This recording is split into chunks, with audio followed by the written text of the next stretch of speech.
ஆண்டவருடைய வார்த்தை கேட்க எத்தனை பேர் ஆயத்தமாக இருக்கிறீர்கள்? நம்முடைய வேத புஸ்தகத்தை சங்கீதம் 18:29 நாம் பார்ப்போம். 18ஆம் சங்கீதம் 29ஆம் வசனம். 18ஆம் சங்கீதம் 29ஆம் வசனம். உம்மாலே நான் ஒரு சேனைக்குள் பாய்ந்து போவேன், என் தேவனாலே ஒரு மதிலை தாண்டுவேன். எல்லாரும் சேர்ந்து ஒரு முறை வாசிக்கலாமா? உம்மாலே நான் ஒரு சேனைக்குள் பாய்ந்து போவேன், என் தேவனாலே ஒரு மதிலை தாண்டுவேன். ஹல்லேலூயா. ஒரு தேவனுடைய பிள்ளையின் வாழ்க்கையிலே கர்த்தர் நமக்கு வாசல்களை வைத்திருப்பது மாத்திரம் அல்ல, நம்முடைய வாழ்க்கையில் நாம் சந்திக்க வேண்டிய சில மதில்களும் இருக்கிறது என்பதை மறந்து போகக்கூடாது.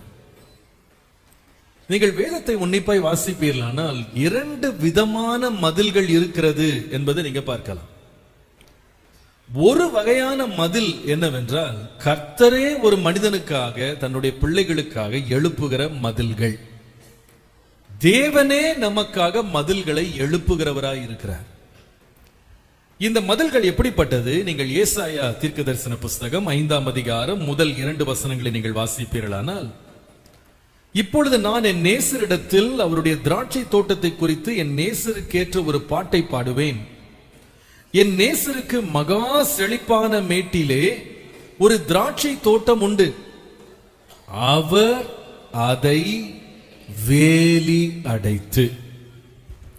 கர்த்தர் ஒரு தோட்டத்தை கட்டுவாரானால், நம்மை ஒரு தோட்டமாய் அவர் ஏற்படுத்தும் போது அதற்கு ஒரு வேலி அடைக்கிறார். இன்னொரு விதமாய் சொன்னால், அதை சுற்றிலும் மதிலை தேவன் எழுப்புகிறார். யோபுவின் வாழ்க்கையை குறித்து நாம் வாசிக்கும் போது இந்த மதிலை ஆண்டவர் வெளிப்படுத்துகிறார். பாருங்கள், யோபு 1ஆம் அதிகாரம் 8 முதல் 10 வசனங்கள். கர்த்தர் சாத்தானை நோக்கி, என் தாசனாகிய யோபின் மேல் கவனம் வைத்தாயோ? உத்தமனும் சன்மார்க்கனும் தேவனுக்கு பயந்து பொல்லாப்புக்கு விலகுகிறவனுமாகிய அவனைப் போல பூமியில் ஒருவனும் இல்லை என்றார். அதற்கு சாத்தான் கர்த்தருக்கு பிரதியுத்தரமாக, யோபு விருதாவாகவா தேவனுக்கு பயந்து நடக்கிறான்? நீர் அவனையும் அவன் வீட்டையும் அவனுக்கு உண்டான எல்லாவற்றையும் சுற்றி வேலி அடைக்கவில்லையா? ஆமா, நீங்க வேலி போட்டதுனாலதான் அவன் ஆசீர்வாதமா இருக்கான். நீங்க அவனை சுற்றி ஒரு மதிலை எழுப்பியிருக்கீங்க. யாரும் அவனுக்கு தீங்கு செய்ய முடியாதபடி அவனை சுற்றிலும் பாதுகாப்பு எழுப்பியிருக்கீங்க. பின்ன எப்படி அவன் ஆசீர்வாதமா இருக்க மாட்டான்? நிச்சயமா ஆசீர்வாதமா தான் இருப்பான். அதனால கர்த்தர் யோபை சுற்றிலும் மதில் அடைத்தார் சொல்லி பார்க்கணும். இன்னொரு மதிலை கூட நீங்க வாசிப்பீங்களானா, சகரியா 2ஆம் அதிகாரம் 5ஆம் வசனத்துல இன்னொரு மதிலை குறித்து வாசிக்கணும். வேதம் சொல்கிறது, இஸ்ரவேல் குறித்து, எருசலேமின் பட்டணத்தை குறித்து ஆண்டு எழுதும் போது, நான் அதற்கு சுற்றிலும் அக்கினி மதிலாய் இருந்து அது நடுவிலே மகிமையாக இருப்பேன் என்று கர்த்தர் சொல்கிறார். கர்த்தர் எருசலேமை சுற்றிலும் அக்கினி மதிலாக இருப்பேன் என்று சொல்றார். நீங்கள் இன்னும் 2 ராஜாக்கள் 6ஆம் அதிகாரம் 15ஆம் வசனத்தை நீங்கள் வாசிக்கும் போது எலிசாவை பற்றி வாசிக்கிறோம். இந்த எலிசா ஒரு நாள் அவன் இருந்த அந்த பர்வதத்தை சுற்றிலும் சத்துருக்கள் வந்து விட்டாங்க. அப்போ கேஆர்சி என்கிற அவனுடைய வேலைக்காரன் வெளியே வந்து, ஐயோ நம்ம சிக்கிட்டோம், மாண்டு போக போறோம் என்று பயந்தான். உடனே கர்த்தர் பாருங்க, அவன் கண்களை திறக்கிறார். அப்ப வெளியே வந்து பார்க்கும்போது, இதோ ராணுவமும் குதிரைகளும் ரதங்களும் பட்டணத்தை முற்றிலும் சுற்றி இருக்க கண்டானாம். வேலைக்காரன் அவனை நோக்கி, ஐயோ என் ஆண்டவரை என்ன செய்வோம் என்று சொன்னான்.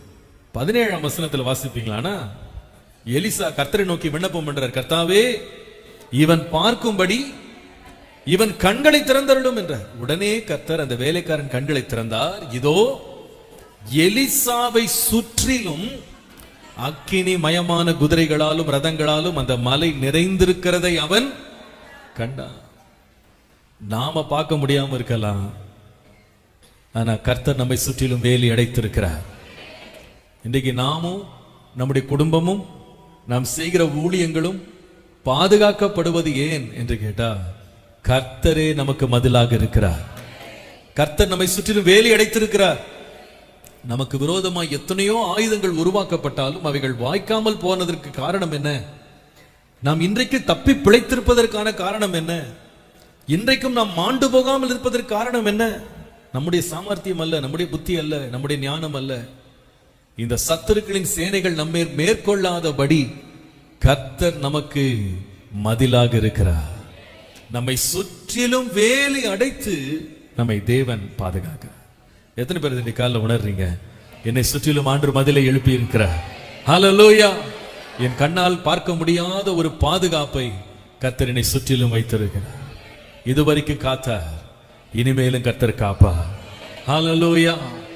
இதுவரைக்கும் அவர் நம்மை தம்முடைய மதிலுக்குள்ளே மறைத்து வைத்தார், இனிமேலும் நம்மை மறைத்து வைப்பார். அவருடைய சித்தம் நம்முடைய வாழ்க்கையில நிறைவேறி முடியும் அளவும் தேவன் அதை நம்மை விட்டு விலக்காமல் சுற்றி காக்கிற ஒரு நல்ல தேவனாக இருக்கிறார். ஹல்லேலூயா! தேவன் ஒரு புறம் மதில்களை எழுப்புகிற அதே வேளையில மறந்துடாதீங்க, பிசாசு கூட மதில்களை எழுப்புறான். வேதத்தில் அது வாசிக்கும் போது ஆச்சரியமா இருக்கு. தேவன் ஒரு புறம் நம்மை பாதுகாப்பதற்காக தேவன் மதில்களை எழுப்பி நம்மை தேவன் அரவணைத்து நம்மை சுற்றிலும் பாதுகாக்கிற அதே வேளையில சத்ருவும் நமக்கு விரோதமாக மதில்களை எழுப்பி நிறுத்தி நாம் மேற்கொண்டு விடாதபடி நம்மை மதில்களுக்குள்ள அடைச்சு வைக்கிறதுக்கு அவன் அதை பயன்படுத்துறான். நீங்கள் சங்கீதங்களின் புஸ்தகம் 105 சங்கீதம் 17-18 வாசிக்கும் போது யோசேப்பை சுற்றிலும் சத்ருவானவன் எழுப்பின ஒரு மதிலையும் அந்த மதிலுக்குள்ளே அவன் அடைக்கப்பட்டதையும் பார்க்கிறோம். அவர்களுக்கு முன்னாலே ஒரு புருஷனை அனுப்பினார், யோசேப்புக்கு சிறையாக விற்கப்பட்டான். வேதம் சொல்கிறது, அடுத்த வசனம் 18ஆம் வசனம், அவன் கால்களை விலங்கு போட்டு ஒடுக்கினார்கள், அவன் பிராணன் இரும்பில் அடைபட்டிருந்தது. இவனுடைய வாழ்க்கையை பார்ப்பீங்களான்னா நீதியா வாழ்ந்து உத்தமமா வாழ்ந்து தேவனுக்கு பயந்து வாழ்ந்ததுனால யோபுவை சுற்றிலும் கர்த்தர் ஒரு மதிலை போட்டாரு. ஆனா யோசேப்பை பார்ப்பீங்களான்னா நீதியா வாழ்ந்து உத்தமமா வாழ்ந்து பாவத்திற்கு விலகி ஓடி தேவனுக்கு பிரியமில்லாத செய்ய மாட்டேன்னு சொன்ன உடனே அவனுக்கு கொடுக்கப்பட்ட பரிசு என்னன்னு கேட்டா, அவனை கொண்டு போய் எதுல வச்சாங்க? சிறைச்சாலைக்குள்ள போட்டாங்க. வேதம் சொல்கிறது, அவனுடைய உயிர், அவனுடைய பிராணன் இரும்பிலே அடைக்கப்பட்டிருந்தது. ஒடுக்கப்பட்ட ஒரு நிலைக்கு, அடைக்கப்பட்ட ஒரு நிலைக்கு அவனுடைய வாழ்க்கை சென்றது. அவன் விடுதலையா செயல்பட முடியாது. அவனுடைய முன்னேற்றத்தை தடுக்கும்படி, அவனுடைய வளர்ச்சியை தடுக்கும்படி, அவன் முன்னேற முடியாதபடி அவனை சுற்றிலும் ஒரு பெரிய மதில் எழும்பினது. நல்லா கவனிங்க, நம்மை சுற்றிலும் சத்ருவானவன் மதிலை எழுப்பி நாம் வளர முடியாதபடி, பெருக முடியாதபடி அடைத்தாலும் தேவன் நம்மோடு இருப்பார். ஆனால் அந்த மதிலையும் நான் தாண்டுவேன், அந்த மதிலையும் நான் தாண்டுவேன். ஹல்லேலூயா! மதிலை பார்த்து பயப்பட வேண்டாம், கர்த்தர் மதிலை தாண்ட பண்ணுவா. இப்ப கேள்வி என்னன்னா, ஆண்டவரே நீங்க என் கூட இருப்பீங்களாண்ணா? இந்த மதிலை போடுறதுக்கு ஏன் ஆண்டவரை அனுமதிச்சிங்க? நீங்க என்ன நேசிக்கிறீங்க இல்லையா? எதுக்கு என் வாழ்க்கையில இப்படிப்பட்ட நெருக்கத்தை கொண்டு வந்தீங்க? ஏன் என் வாழ்க்கையில இப்படிப்பட்ட ஒடுக்குதல் என் வாழ்க்கையில வருது? என்ன ஒரு விசாலமான இடத்துல வைக்கலாம் இல்லையா? நான் நல்லா படறதுக்கு எனக்கு இடம் கொடுக்கலாம் இல்லையா? ஏன் என்ன இப்படி நெருக்குறீங்க? ஏன் என்ன இந்த ஒடுக்குதலுக்கு என்ன ஒப்பு கொடுக்குறீங்க? நிறைய வேளை இது நம்முடைய கேள்வியா இருக்கு. ஏன் ஆண்டவரே இதை என் வாழ்க்கையில் அனுமதிச்சிங்க? இன்றைக்கு ஒருவேளை ஆராதனையில் இந்த செய்தியை கேட்டுக்கொண்டிருக்கிற சில பேர் சொல்லலாம், உமக்கா உத்தமமா வாழ்ந்தேன், நீதியா நடந்தேன், பாவத்தை விட்டு நான் ஓடினேன், தேவனுக்காக வைராக்கியமா வாழ்ந்தேன், கர்த்தருக்காக நல்லா செய்யணும்னு நான் விரும்புறேன். ஆனா ஏன் என்னுடைய வாழ்க்கையில இப்படிப்பட்ட இரும்பான இடங்கள், என் வாழ்க்கையில ஏன் இந்த மதில்கள் எல்லாம் என்னை சுற்றி போடப்பட்டிருக்கு? துன்மார்க்கம் செய்யற, பாவத்திற்காக இழுக்கிற போர்த்திபாரின் மனைவி எல்லாம் விடுதலையா இருக்காங்க, அவங்க சுதந்திரமா இருக்காங்க. அக்கிரமத்தை தண்ணீரை போல குடிக்கிற துன்மார்க்கர்கள் விடுதலையா சுற்றி கொண்டிருக்கிறாங்க. நான் ஏன் ஆண்டவரே இந்த சிறைச்சாலைக்குள்ள இருக்கணும்? சிறைச்சாலை யாருக்காக வைக்கப்பட்டிருக்கு? துன்மார்க்கருக்காக வைக்கப்பட்டிருக்கு, தவறு செய்யறவங்களுக்கு வைக்கப்பட்டிருக்கு. ஆனா இங்க வாசிக்கிறோம், யோசேப்பை கொண்டு போய் சிறையிலே அடைத்தார்கள். அப்போ இது அடைக்கப்படுவதற்கு ஆண்டவர் இடம் கொடுத்திருக்கிறார், ஆண்டவர் அனுமதி கொடுத்திருக்கிறார். இது நமக்கு ஒரு கேள்வியா வருது, ஏன் ஆண்டவரே நான் நன்மை செய்ததுனால பாவத்தை விட்டு விலகி ஓடினதுக்கு எனக்கு கிடைத்த பரிசா நீங்க அனுமதிக்காம எப்படி இந்த மதில் என் வாழ்க்கையில வந்தது? ஏன் இதை அனுமதித்தீங்க? பிரியமானவர்களே, ஒன்றை நாம் நல்லா விளங்கிக் கொள்ளணும். ரோமர் 8:28 நமக்கு சொல்கிறது, அவருடைய தீர்மானத்தின்படி அழைக்கப்பட்டவர்களாய் அவரிடத்தில் அன்பு கூறுகிறவர்களுக்கு தேவன் சகலத்தையும் நன்மைக்காகவே தேவன் செய்கிறார். எல்லாம் நன்மைக்கு ஏதுவாக நடக்கிறது என்று அறிந்திருக்கிறோம். ஹல்லேலூயா. இதை நம்ம பார்க்காம இருக்கலாம், ஆனா கர்த்தர் நன்மையாகவே முடிய பண்ணுவார். யோசேப்பின் வாழ்க்கையை பாருங்க. ஆதியாகமம் 50:20 அவர் சொல்லுகிறார், நீங்கள் எனக்கு தீமை செய்ய நினைத்தீர்கள், தேவனோ இப்பொழுது நடந்து வருகிறபடியே வெகு ஜனங்களை உயிரோடே காக்கும்படி அதை நன்மையாக முடிய பண்ணினார். ஹல்லேலூயா. இன்னைக்கு ஒருவேளை சில பேர் புலம்பிட்டு இருக்கலாம், எப்படி ஆண்டவரே நீங்க பார்த்துட்டு சும்மா இருக்கிறீங்க? எதுக்காக என்ன இந்த நெருக்கத்துக்குள்ள வச்சிருக்கிறீங்க? எதற்காக இந்த சிறைக்குள்ள என்ன வைத்திருக்கிறீங்க? எதற்காக என்ன அடைச்சு வச்சிருக்கீங்க? எனக்கு விடுதலை கொடுக்க கூடாதா? அப்படி நம்ம கதறிட்டு இருக்கலாம். கர்த்தர் சொல்லுவார், பயப்படாதப்பா, உன் சத்துருக்கள் உனக்கு சுற்றிலும் எழுப்பின சிறைகளை, உனக்காக எழுப்பின மதில்களை, உன் தீமைக்காக செய்ததை முடிவிலை நான் நன்மைக்காகவே நான் முடிய பண்ணுவேன். எத்தனை பேர் சொல்லுவீங்க காலைல, கர்த்தர் எனக்காக நன்மையாகவே எல்லாவற்றையும் முடிய பண்ணுவா? ஹல்லேலூயா. நன்றி ஆண்டவரே, எனக்காக யாவையும் அவர் செய்து முடிக்கிறவர். நான் பார்க்க முடியாதவைகளை, நான் அறியாத எட்டாத பெரிய காரியங்களை என் தேவன் செய்து முடிக்கிறவர். ஆண்டவர் எனக்கு தீமையாக ஜனங்கள் பிணைத்ததை கூட நான் அவரை நேசிக்கிறதுனால, அவருடைய தீர்மானத்தின்படி அழைக்கப்பட்ட அழைப்பு என் மேல இருக்கிறதுனால தீமையை நன்மையாக மாற்றுவார். ஹல்லேலூயா. இன்னைக்கு இந்த யோசேப்பின் வாழ்க்கையை கொஞ்சம் நம்ம தியானிக்க போறோம். கர்த்தர் அவனுக்கு தீமை செய்யணும், அவனை முடக்கணும்னு சொல்லி சத்துருக்கள் அவனுக்கு விரோதமாக எழுப்பின மதில்களை தேவன் கட்ட விட்டதற்கு காரணம் என்ன? அவனை சுற்றி வந்த மதில்கள் அவனுக்கு கொண்டு வந்த நன்மை என்ன? அதனால் அவனுக்கு கிடைத்த ஆசீர்வாதம் என்ன? பயந்துராதீங்க. கர்த்தர் நம்மை சுற்றிலும் சத்துருக்களை கூட சில தடவை நமக்காக நன்மை செய்யவே வேலை வாங்குறாரு. அது அவங்களுக்கே தெரியாம அந்த வேலையை செய்யறாங்க. நமக்கு கூலி இல்லாம, நமக்கு பிரச்சனை இல்லாம சில வேளையில நம்ம செய்ய வேண்டிய வேலையை அவங்களே நமக்காக செய்யறதுக்கு ஆண்டவர் வேலை வாங்குறாரு. அது மறந்துடாதீங்க. அது அவங்களுக்கே தெரியாது. எல்லாம் முடியும் போது தான் கண்டுபிடிப்பாங்க, அநியாயமா நாமளே அவனுக்காக செய்திருக்கோமே, நம்ம செலவுலயே அவனுக்கு என்ன பண்ணிருக்கோம், நன்மை செஞ்சிருக்கோமே. இதுதான் தேவன். அவருடைய வழிகளை ஒருவன் அறியவே மாட்டார். ஹல்லேலூயா. அவர் யோசனையில் பெரியவர், அவர் செயல்களில் வல்லவர். ஹல்லேலூயா. 3 நன்மை வருது. பிசாசானவன், சத்துருவானவன் நமக்கு விரோதமாக எழும்பி நம்மை சிறையிலே அடைத்து நமக்கு சுற்றி மதில்களை எழுப்பும் போது அந்த மதில்களாலே வருகிற நன்மைகள் என்ன? முதலாவது ஆதியாகமம் 39:20 பாருங்க. ஆதியாகமம் 39:20. யோசேப்பின் எஜமான் அவனை பிடித்து ராஜாவின் கட்டளையால் காவலில் வைக்கப்பட்டவர்கள் இருக்கும் சிறைச்சாலையிலே அவனை ஒப்புவித்தான். அந்த சிறைச்சாலையிலே அவன் இருந்தான். போர்த்திபார் பாருங்க, அவங்க மனைவி இவன் என்னோடு தவறு செய்யறதுக்கு முயற்சி செய்தான், பாவம் செய்யறதுக்கு முயற்சி செய்தான், என்னை அவன் பலாத்காரம் செய்ய முயற்சி செய்தான் சொன்ன உடனே இந்த மனுஷன் மனைவி பேச்சு அப்படியே கேட்டார். அது உண்மையா பொய்யான்னு கூட விசாரிக்கல. ஏன்னா அவ்வளவு நம்பிக்கை. சில பேர் தங்கள் மேல் வைத்திருக்கிற நம்பிக்கையை தவறாக பயன்படுத்துவாங்க. அதுல ஒண்ணு போர்த்திபாரின் மனைவி கணவனுடைய தன் மேல் வைத்திருந்த நம்பிக்கையை தவறுதலாக பயன்படுத்துவதற்கு இந்த அம்மா துணிஞ்சாங்க. அதுல விளைவு என்னன்னு கேட்டா, யோசேப்பின் மேல் சொல்லப்பட்ட பொய்யான பழி உண்மை என்று நம்பப்பட்டு இவனுக்கு என்ன கிடைச்சதுன்னா சிறைச்சாலை கிடைச்சது. இப்ப கேள்வி என்னன்னா, ஒரு துன்மார்க்கமான சகோதரி பல நாளாக இவனுக்கு தொந்தரவு கொடுத்துட்டு இவனை பாவத்துல மூழ்கடிக்கணும்னு இவனுடைய பரிசுத்தத்தை கெடுக்க வந்த சகோதரிக்கு இவ்வளவு ஒரு விசாலமான பாதை கிடைத்தது என்ன? அந்த அம்மாவுடைய வேண்டுதல் எல்லாம் கேட்கப்படுது, அந்த அம்மாவுடைய விண்ணப்பம் எல்லாம் கேட்கப்படுது, அந்த அம்மாவுடைய திட்டம் எல்லாம் செய்தபடி நடக்குது, எல்லாம் அந்த அம்மா கைகூடி நடக்குது. எப்படி இது கர்த்தர் எப்படி இதை அனுமதிச்சாரு? கடைசியில ஒரு பரிசுத்தவானை பாவம் செய்ய மாட்டேன்னு ஓடுனவனுக்கு சிறைச்சாலைக்குள்ள இடம், அடைக்கப்படுகிற ஒரு நிலைமை வந்தது.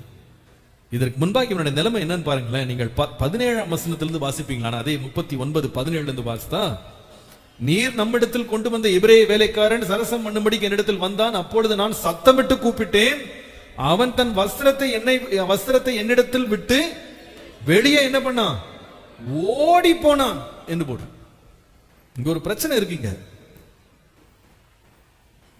இவனை கட்டாயம் பண்ணத தப்பிக்கிறதுக்காக யோசேப்பு ஓடி போனதை இந்த அம்மா எப்படி கதையை மாத்துறாங்கன்னு கேட்டா, நான் தப்பிச்சுக்கிறதுக்கு முயற்சி செய்த போது வஸ்திரத்தை விட்டுட்டு இவன் ஓடிட்டான் அப்படின்னு கதை மாத்திட்டான். ஆமா, எல்லா ஸ்டோரிக்குமே 2 சைடு இருக்குன்றத மறந்துடாதீங்க. ஒரு நாணயத்துக்கு 2 பக்கம் இருக்கிற மாதிரி எல்லா கதைக்குமே என்ன இருக்கு? 2 பக்கம் இருக்கு. ஒவ்வொரு ஆள் ஒரு பக்கத்தை தங்களுக்கு சாதகமானபடி என்ன பண்ணுவாங்க? சொல்லுவாங்க. நீங்க அந்த ஒரு கதையை மட்டும் கேட்டீங்கன்னா உண்மை என்ன பண்ணாது? வெளியே வராது. இந்த அம்மா தனக்கு சாதகமானபடி கதையை மாத்தி என்ன பண்ணாங்க? சொல்ல கணவன் நம்புறார். இதுல விளைவு என்னன்னு கேட்டா, இந்த பையன் முதல்ல ஓடிட்டான் வெளியே. ஓடுனவன சரி போயிட்டான் போதும் விடாம இந்த போர்த்திபார் என்ன செய்யறா, பிடித்து கொண்டு வந்து சிறைச்சாலையில போடுவித்தான். நான் யோசித்தேன், எப்பா ஓடிட்டான், தப்பு செஞ்சான், தப்பு செய்ய விடாம இந்த அம்மா தடுத்துட்டாங்க, அப்படியே வச்சுக்கலாமே கதைய. இப்ப என்ன செய்துட்டான்? ஓடிட்டான். ஓடனவனை விட வேண்டியதானே? பின்னாலே போய் துரத்திட்டு போய் அவனை பிடிச்சு அவனை கொண்டு போய் சிறைச்சாலை அடைச்சான். ஏன் அடைக்கப்பட்ட? அல்ல, கவனிங்க.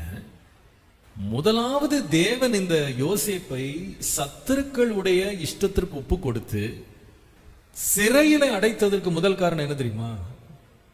இவனை தேவன் பாதுகாக்கும்படி. பாதுகாக்கிறது யார்கிட்ட பாதுகாக்க? முதலாவது போர்த்திபாரினுடைய கோபத்திலிருந்து பாதுகாக்க. இவன் மேல எந்த தீங்கும் வந்துராதபடி ராஜாவினுடைய சிறை கைதிகள் வைக்கப்படுகிற இடத்துல ஹை செக்யூரிட்டி பிரிசன்ல கொண்டு போய் ஆண்டவர் வச்சார். ஏன்னா கர்த்தருக்கு தெரியும் இவனை பற்றி பெரிய திட்டம் இருக்கு. இவன் மேல சொல்லப்பட்ட பொய்ப்பழியில இவனுக்கு வந்த கோபத்துல இவனே வெட்டி போடாதபடிக்கு இவனை பாதுகாக்கணும்னு கர்த்தர் உள்ள கொண்டு போனார். மறந்துடாதீங்க. ஏன்னா அந்த காலங்கள்ல அடிமைகளுக்கு உரிமையே கிடையாது. அடிமைகளை என்ன வேணாலும் செய்யலாம். அடிமைகளை மிருகங்களுக்கு இணையாக வைத்திருந்தாங்க. அன்றைக்கு அந்த போர்த்திபார் இவனை கொன்று போட்டிருந்தா கூட யாரும் கேட்க முடியாது. சட்டம் அவங்களுக்கு எந்த உரிமையும் கொடுக்கவே இல்லை. ஆனா கர்த்தர் இவன் மேல் கோபம் எழாதபடி கர்த்தரே இவனை கொண்டு போய் பாதுகாத்து வச்சிருந்தார். இதே போல முன்னாடி நடந்திருக்கு. உங்களுக்கு தெரியும், யோசேப்பை அவனுடைய சொந்த சகோதரர்களே கொல்ல பார்த்தார்கள். சொந்த வீட்டார் இதோ சொப்பனக்காரன் வருகிறான், வாருங்கள் நாம் அவனை கொன்று அவனுடைய சொப்பனங்கள் என்ன ஆகிறது பார்க்கலாம் என்று திட்டமிட்டாங்க. கர்த்தர் இதை அறிந்து என்ன செய்தார்னா, யோசேப்புக்கு சிறையாக விற்கப்பட்டான்னு போட்டிருக்கு. எதுக்கு ஆண்டவர் யோசேப்பை எகிப்து கொண்டு வந்தார்னு கேட்டா, இவனை பாதுகாக்கிறதுக்கு. யார்கிட்ட இருந்தனா சொந்த குடும்பத்திலிருந்தே பாதுகாக்கிறதுக்கு கர்த்தர் எகிப்துன்ற சிறைக்குள்ளே கொண்டு வந்தார். வேலை செய்யற இடத்துல அவனுக்கு வந்த வேதனையிலிருந்து அவனை பாதுகாக்கிறதுக்கு கர்த்தர் சிறைச்சாலையில போட்டு வச்சார். எல்லாத்துக்கும் மேல நான் தாழ்மையா சொல்லுவேன், கர்த்தர் அவனை சிறையில போட்டதற்கு மூன்றாவது பாதுகாப்பு யார் இருந்தது தெரியுமா? யோசேப்பிட்ட இருந்து அவனே பாதுகாக்கிறதுக்கு தான். என்ன பாஸ்டர் எப்படி சொல்றீங்கன்னு யோசிக்கலாம். என்ன தெரியுமா? கர்த்தருக்கு தெரியும் இவன் நாட்டுல இஷ்டத்துக்கு ஓடுனான்னா இவன் அரண்மனைக்கு போய் சேர முடியாது. இவனை பாதுகாக்க ஒரு இடம் வேணும். அதனால கர்த்தர் எதை பயன்படுத்தினா, எகிப்தின் சிறையை தேவன் பயன்படுத்தினா. சில வேளையில கர்த்தர் நம்முடைய காலில் எதுக்கு விலங்கு போடுறாரு, ஏன் நம்மளை சிறையில அடைச்சு வைக்கிறாரு, ஏன் மதில்களை எழுப்புறாருன்னா, சத்துருக்களுடைய கண்களுக்கு நம்மை மறைப்பதற்கு மாத்திரம் அல்ல, தேவன் நம்முடைய சுய ஆலோசனையிலிருந்து நம்மை பாதுகாக்கிறதுக்குனே கர்த்தர் சில தடவை சிறையில கொண்டு போய் வைக்கிறார். அவருக்கு தெரியும் நம்மளை கண்ட்ரோல் இல்லாம விட்டோம்னா நாம போய் தேவையில்லாத ஒரு இடத்துல போய் உட்கார்ந்துருவோம். தேவ திட்டத்தின் பாதையை விட்டு நம்ம விலகிடுவோம். நாம நம்முடைய சுய புத்தியின் மேல் சார்ந்து நம் இஷ்டத்திற்கு நம்முடைய வாழ்க்கையை நடத்தி முடிவிலே தேவ நோக்கம் நம் வாழ்க்கையில் நிறைவேறாம நம்ம தொலைஞ்சு போயிடுவோம்னு கர்த்தர் குறித்த காலம் வரைக்கும் நம்முடைய பாதுகாப்புக்காகவே தேவன் சில வேளை நம்மை சில இடங்கள்ல அடக்கி வைக்கிறார். நமக்கு ஒருவேளை வேதனையா இருக்கலாம் அந்த பாதை, ஆனா கர்த்தர் சொல்ல கொஞ்சம் பொறுத்துக்கப்பா, உன்னை பாதுகாக்க வேண்டிய வேலை இருக்கு. ஏன்னா நீ யார் என்றா ராஜாவுக்கு முன்பாக நிற்க வேண்டியவன். அதற்காக உன்னை நான் ஒரு காலம் சிறைக்குள்ள வைத்து என்ன செய்கிறேன், பாதுகாக்கிறேன். ஆனா பிசாசுக்கு இது தெரியாது. அவன் என்ன நினைப்பான் தெரியுமா, காலை போட்டு நம்ம சங்கிலிகளால் அவனை கட்டிட்டோம், அவனை ஒடுக்கிட்டோம், அவனை நம்ம அடக்கிட்டோம், அவங்க கொந்தளிச்சுட்டு அவங்க சிரிச்சுக்கிட்டு இருப்பாங்க. ஆனா கர்த்தர் சொல்வார், உனக்கு தெரியாது என் திட்டம் என்னன்னு. உன் கையில ஒப்பு கொடுத்து பாதுகாக்கிற வேலையை உனக்கு நான் ஃப்ரீ செக்யூரிட்டி ஏன் கொடுத்துருக்கிறேன் அப்படின்னா, என் பிள்ளையை நான் ரொம்ப நேசிக்கிறேன். அவனை மறைத்து ஒரு நாள் அவனை உயர்த்துவேன். ஹல்லேலூயா. கர்த்தர் தீங்கின் நேரத்துல தேவன் சில வேளை நம்மை மறைக்கிறார், தேவன் சில வேளை நம்மை பாதுகாக்கிறார். பாருங்க, அதனாலதான் சங்கீதம் 27:5 நமக்கு சொல்கிறது, தீங்கு நாளில் அவர் என்னை தம்முடைய கூடாரத்தில் மறைத்து என்னை தமது கூடார மறைவிலே ஒளித்து வைத்து என்னை கண்மலையின் மேல் என்ன செய்வார், உயர்த்துவார். நீங்க அந்த சம்பவங்களை படித்தீங்கன்னா, ஒரு பக்கம் போர்த்திபாரின் கண்கள்ல இருந்து கர்த்தர் மறைச்சு கொண்டு போய் அந்த இடத்துல ஒழிச்சிட்டாரு, அவனுடைய மனைவியின் கோபத்திலிருந்து விலக்கிட்டாரு. இன்னும் நீங்க தியானிப்பீங்களா, கொஞ்ச நாள்ல இந்த யோசேப்பின் சகோதரர்கள் திரும்ப எகிப்துக்கு வர போறாங்க. அவர்கள் அடையாளமே காண முடியாதபடிக்கு இவனை மாற்றுவதற்கு தேவன் அவனுடைய கோபத்திற்கு கூட தேவன் மறைச்சு வச்சிட்டார்.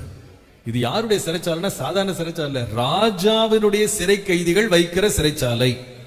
அப்ப அர்த்தம் என்னன்னா, ராஜாவுடைய உத்தரவு இல்லாம யாரும் வெளியே வர முடியாது. தேவன் அவனுக்கு அப்படிப்பட்ட ஒரு பாதுகாப்பை தந்தார். சில வேளையில நமக்கு கடும் காவல் வரும்போது பயந்துராதீங்க, ராஜாக்கள் கூட கர்த்தருடைய கரத்துல தான் இருக்கிறாங்க. இந்த உலகத்தின் கரத்துல நான் மாட்டிக்கிட்டேன், உலக ராஜா என் மேல அதிகாரம் செலுத்துறான்னு பயப்படாதீங்க. ராஜாக்களுடைய இருதயம் கர்த்தருடைய கரத்திலே இருக்கிறது. அதை எப்படி வேணாலும் கர்த்தர் திருப்புவார். ஹல்லேலூயா. எங்கேயும் தொலைஞ்சு போயிடாதபடி கர்த்தர் அவனை கரெக்டா ஒரு இடத்துல பொசிஷன் பண்ணும்படி பாதுகாக்கும்படி தேவன் வைத்திருந்தார். அதனாலதான் ஒரு நாள் அவனை அழைத்து வரும்போது ஊரெல்லாம் தேட வேண்டிய அவசியம் இல்லை, கர்த்தர் அவனை சரியான இடத்துல அட்ரஸ் போட்டு வைத்திருந்தார். பயப்படாதீங்க நீங்க, ஆண்டவரே என்னை ஏன் இந்த இடத்துல அடைச்சு வச்சிருக்கீங்க, ஏன் என்ன இந்த இடத்துல மறைச்சு வச்சிருக்கீங்க, கர்த்தர் சொல்வார், உன்னுடைய பாதுகாப்புக்காகவே நான் வச்சிருக்கிறேன், கவலைப்படாத. உன்னை ஏற்ற நாளிலே உன்னை என்ன செய்வேன், வெளியே கொண்டு வருவேன். ஹல்லேலூயா. பிசாசானவனுடைய தந்திரங்கள் நம்மேல் தொடாதபடி தேவன் சில வேளை அவனையே நம்மை பாதுகாக்கிறதுக்கு தேவன் இடம் கொடுத்து வச்சிருக்கிறார். ஆனா மறந்துடாதீங்க, இந்த எல்லா இடங்களையும் வேதம் சொல்லுகிறது, யாரும் பார்க்காத தேவன் அவனோடு இருந்தார். மனுஷர் யோசேப்பை யோசேப்பாக பார்த்தாங்க, கர்த்தரோ யோசேப்போடு இருந்தார். எங்க தெரியுமா, சிறையில கூட இருந்தார். பிரியமானவர்களே, நீங்கள் அடைக்கப்பட்ட ஒரு சிறைச்சாலை போல, ஒரு மதிலை போல ஒரு அனுபவத்துக்குள்ள நீங்க சிக்கிட்டீங்கன்னு நினைக்கும் போது, ஐயோ எல்லாரும் என்ன விட்டுட்டாங்க, யாரும் என் கூட இல்ல, கர்த்தரை நான் மறந்துட்டான்னு நினைக்கிறீங்களா? இல்லை. பவுல் சொல்றாரு, முதல் விசை நான் உத்தரவு சொல்ல நிற்கையில் ஒருவரும் என்னோடு கூட நிற்கவில்லை, கர்த்தரோ எனக்கு துணை நின்றார். என்னாலே சுவிசேஷம் பிரசங்கிக்கப்படும்படி தேவன் எனக்கு பலன் அளித்தார். யாருமே யோசேப்போடு இல்லை, கர்த்தரோ யோசேப்போடு இருந்தார். உங்களுக்கு சொல்லட்டுமா, பாதுகாப்பான இடம் எது தெரியுமா? அது சிறைச்சாலையோ அது எந்த இடமா இருந்தாலும் சரி, கர்த்தர் நம்ம எங்க வைத்திருக்கிறாரோ, கர்த்தர் எங்க கூட இருக்கிறாரோ, அதுவே பாதுகாப்பான இடம். ஹல்லேலூயா. நீங்க தைரியமா சொல்லலாம், ஆண்டவரே நீங்க என்ன சிறையிலே அடைச்சு வச்சிருந்தா கூட பரவாயில்ல, நீங்க என் கூட இருந்தீங்கன்னா அது போதும்பா. நான் ஒருவேளை மதிலுக்குள்ள அடைக்கப்பட்ட ஒரு நிலையில நான் இருந்தாலும் நான் கவலைப்படல, நீங்க என் கூட இருந்து பிரச்சனை என்னோடு இருக்குமானால் நான் அடைஞ்சிருக்கிறதுலயே நான் மகிழ்ந்திருப்பேன். ஹல்லேலூயா. கர்த்தர் கூடவே இருந்தார். எதற்காக அவனை இந்த மதிலுக்குள்ள கொண்டு வந்தார் என்று சொன்னா, முதலாவது தேவன் அவனை பாதுகாக்கும்படி. இன்றைக்கு காலைல விசுவாசிங்க, கர்த்தாவே நீர் எனக்காக வைத்திருக்கிற நன்மையை சுதந்திரிக்கும்படி இந்த நெருக்கத்தின் நடுவில் என்னை பாதுகாத்து வைத்திருப்பதற்காக நன்றி. ஒருவேளை ஒரு குறிப்பிட்ட காலம் உங்க லைஃப்ல எல்லாமே முடக்கப்பட்டது போல இருக்கலாம், எதுலுமே ஒரு வளர்ச்சி, எதுலுமே ஒரு முன்னேற்றம், நீங்க பார்த்த தரிசனங்கள்லாம் நிறைவேறதுல எந்த ஒரு முன்னேற்றம் இல்லாம அப்படியே ஒரு ஸ்டேல்மேட் மாதிரி அப்படியே முடங்கி போன நிலையில் நீங்க உங்களை ஃபீல் பண்ணலாம். பயப்படாதீங்க, கர்த்தர் சில வேளையில அடைச்சு வைக்கிறது தேவன் நம்முடைய நன்மைக்காகவே. ஒரு குறித்த நாள் வரும்போது கர்த்தர் வெளியே கொண்டு வருவா. ஹல்லேலூயா. ரொம்ப தேவை வந்து பாதுகாப்பு தான். ஆண்டவர் நம்ம இழக்க விரும்பவே இல்லை. நம்மை குறித்து தேவன் வைத்திருக்கிற நோக்கத்தை நிறைவேற்ற அவருடைய திட்டம் மாறவே இல்லை. நிச்சயமாய் ஒரு நாள் மறைத்திருந்து தேவன் வெளிப்படுத்துவா. ஹல்லேலூயா. என்னை காக்கிற தேவன் என்னோடு கூட இருக்கிறார். போகும்போது காக்கிறார், வரும்போது காக்கிறார். நான் எங்க போனாலும் அவர் என்னை கண்ணின் மணி போல என்னை பாதுகாக்கிற தேவனா இருக்கிறார். எத்தனை பேர் இதை உணர்றீங்க இன்றைய காலையில்? ஆண்டவரே, உம்முடைய கண்மலைக்குள்ள என்னை மறைத்து வைக்கிறேன். சில வேளை என்னை சத்துருக்களுடைய ஆளிகளுக்குள்ள என்னை மறைத்து வைக்கிறீர். என்னை சில வேளையில் அவன் எழுப்பி இருக்கிற இந்த சிறைகளுக்குள்ள என்னை மறைத்து வைக்கிறீர். நான் அதை என்னை இடுக்கமாக பார்க்காம உம்முடைய மறைவாக பார்க்கிறேன், உம்முடைய பாதுகாப்பாக பார்க்கிறேன். எனக்கு நீர் நன்மை செய்கிறீர் என்று நான் பார்க்கிறேன். நான் உம்மால் கைவிடப்படுவதில்லை, உம்மால் மறக்கப்படுவதே இல்லை, உம்மால் நான் தனியாய் விடப்படுவதே இல்லை. சில வேளையில ஒரு சிறையின் அனுபவத்துக்குள்ள இருக்கும்போது எவ்வளவு பெரிய அவமானங்க. சிறைச்சாலைக்குள்ள ஒருத்தர் போயிட்டாங்கன்றது எவ்வளவு பெரிய அவமானம், எவ்வளவு பெரிய வெட்கக்கேடுங்க. நான் நினைக்கிறேன் நம்ம எல்லாருமே நம்ம லைஃப்ல வந்து ஜெபிக்க வேண்டிய ஒரு ஜெபத்துல ஒரு ஜெபம், ஆண்டவரே ஒரு முறை கூட நான் சிறைச்சாலையில போய் மாட்டிக்கிட கூட. இதுக்கு நம்ம ரொம்ப ஜெபம் பண்ணணும்னு நினைக்கிறேன். சில பேர் சொல்றதை நான் கேட்டிருக்கேன், பாஸ்டர் என் வாழ்க்கையில நான் வந்து இதுவரைக்கும் ஒரு முறை கூட போலீஸ் ஸ்டேஷன் தான் என்னன்னே தெரியாது பாஸ்டர், ஆனா இந்த பிரச்சனையினால போய் நின்றுட்டேன் பாஸ்டர். அந்த அவமானம் என்னால் என்ன பண்ண முடியல, தாங்க முடியல. இவர் போலீஸ் ஸ்டேஷன் போல, இவர் எங்க போயிட்டாரு? சிறைச்சாலைக்குள்ளே போயிட்டாரு. பெரிய பரிசுத்தவான், ஒரு நீதிமான், தேவனுக்கா வைராக்கியமா நின்னவன், பாவம் வேண்டான்னு ஓடின நிர்வாணமா ஓடுறதுக்கு ஆயத்தமா இருந்த ஒரு வாலிபனுக்கு கிடைச்ச பரிசு சிறைச்சாலை. எவ்வளவு பெரிய அவமானங்க, எவ்வளவு பெரிய நிந்தனை. தேவனுடைய பிள்ளைகளாக சில வேளையில நாம அவமானம் சகிக்கும் போது நம்மால் தாங்கிக் கொள்ளவே முடியாத அளவு சூழ்நிலைகள் மாறும். ஆனா ஒண்ணு மறந்துடாதீங்க, நமக்கு தான் அவமானமா கண்ணுக்கு தெரியுது. ஆனா அந்த இடத்துல கர்த்தர் நம்மோடு இருக்கிறார். கர்த்தர் கூடவே இருந்தா அது போதும். கர்த்தர் இருப்பார், ஆனா எந்த இடத்துலயும் போறதுக்கு நான் ரெடியா இருக்கிறேன். கர்த்தர் கொண்டு போவார், ஆனா ஒரு நோக்கத்தோடு கொண்டு போகிறார். முதலாவது எதற்காக? நம்மை பாதுகாக்க. இரண்டாவது, அவனுடைய வாழ்க்கையில் நடந்ததை பாருங்க. இந்த சிறையில கொண்டு இந்த மதிலுக்குள் அடைச்சதுல கர்த்தர் செய்த வேலையை பாருங்களேன். 105ஆம் சங்கீதம் 19ஆம் வசனத்தை பாருங்க. 105:19. கர்த்தர் சொன்ன வார்த்தை நிறைவேறும் அளவும் அவருடைய வசனம் அவனை என்ன செய்தது? புடமிட்டது. முதலாவது, the Lord secures us within his walls. இந்த மதில்களுக்குள்ளே கர்த்தர் நம்மை பாதுகாத்து வைக்கிறார். இரண்டாவது கர்த்தர் செய்த வேலையை பாருங்க. இந்த மதிலுக்குள்ள மாட்டிக்கிட்ட இந்த யோசேப்பை கர்த்தர் என்ன செய்தார்னா புடமிட்டார். எல்லாரும் சொல்லுங்க, என்ன செய்தார்? புடமிட்டார்னா அர்த்தம் என்ன? அவனை உருவாக்குகிறார், அவனை சுத்திகரிக்கிறார். Number 2, God shapes us within these walls. இந்த மதில்களுக்குள்ளே ஒரு பரிசுத்தவானை தேவன் உருவாக்குகிற தேவனாய் இருக்கிறார். அதை மறந்துடாதீங்க. நம்முடைய வாழ்க்கையிலே இந்த திட்டத்தை தேவன் நிறைவேற்ற தேவன் சில வேளை சிறைச்சாலைக்குள்ள வச்சிருக்கிறார். ஏன்னா ஒருவனை உருவாக்காமல் தேவன் அவனை பயன்படுத்துவதில்லை. நாம நிறைய வேளை லைஃப்ல வந்து வேகமா படிப்படியா கடந்து மேல போறதுல ரொம்ப ஆசையா இருக்கிறோம். யோசிப்பு கூட அப்படிதான் இருந்தாரு. தரிசனம் கையில கிடைச்ச உடனே சூரியன் சந்திரன் 11 நட்சத்திரங்கள் என் முன்னாடி வணங்குது அப்படின்ற ஒரு தரிசனத்தை பார்த்த உடனே இவர் வேகமா போய் உடனே என்ன பண்ணிட்டாரு? இன்விடேஷன் கார்டை எல்லாரும் கொடுத்துட்டாரு. உடனே போய் சகோதரர்களுக்கு போய் சொல்றாரு, அப்பா அம்மாக்கு சொல்றாரு. இவருக்கு என்ன ஆதங்கம்னா, எப்போ இது நிறைவேறும்? நாம கூட அப்படிதான். தரிசனம் உனக்கு பெற்றுட்டோம், கர்த்தர் ஏதோ பேசிட்டாருன்னா போதும், உடனே அன்னையிலிருந்து நம்ம அப்படியே மாறிட்டோம் நம்ம நினைச்சு, நம்ம ஏற்கனவே நம்ம போய் சேர்ந்துட்டோன்ற மாதிரி நம்ம நடக்க ஆரம்பிச்சிடறோம். கடைசியில ஒரு காரியத்தை யோசிப்பு புரிஞ்சுக்கல. எப்பா, தரிசனம் கர்த்தர் கொடுத்திருந்தானோ அதை நிறைவேற்றி போய் சேர்ற இடத்துக்காக ஒருவன் அடைவதற்கு தேவன் அவனை உருவாக்குற ஒரு ப்ராசஸ் ஒன்று இருக்கு. ஒரு உருவாக்குற ப்ராசஸ் இருக்கு. அந்த உருவாக்குறது கர்த்தர் எங்க கொண்டு போக வேண்டியிருந்ததுன்னா, அந்த பாசறை எங்க இருந்ததுன்னு கேட்டா சிறைச்சாலைக்குள்ள இருந்தது. சிறைச்சாலை. சில வேளை கர்த்தர் சில இடங்கள்ல, வினோதமான இடங்கள்ல நம்மளை பயிற்றுவிக்கிறார், நம்மளை உருவாக்குகிறார், நம்மை மாற்றுகிறார், நம்மை உடைக்கிறார். நம்ம வாழ்க்கையை வந்து தேவன் வைத்திருக்கிற உயர்வுகளுக்கு நம்மை தகுதிப்படுத்தும்படியாக தேவன் நம் நினையாத இடங்கள்ல கர்த்தர் நம்மை கொண்டு போய் உருவாக்குகிறார்.